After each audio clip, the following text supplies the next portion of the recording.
सुदैवाने आज red cross डेच्या बरोबर जागतिक थॅलेसिमिया डे सुद्धा आहे. थॅलेसिमिया एक अनुवंशिक गुणाने येणारे एक रक्तविकार आहे आणि हा एका पिढीपासून पुढच्या पिढीला जाऊ शकतो.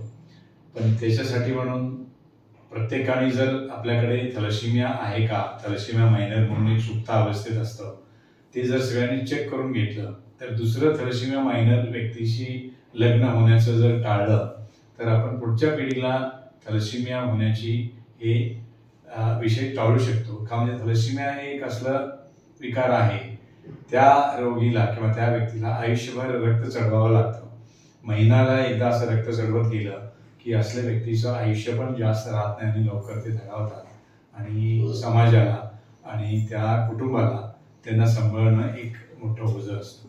त्यामुळे थॅलेसिमिया येऊ नये हे काळजी घेण्याची आपल्या सगळ्यांचं म्हणजे काम आहे आणि ते करता येतं.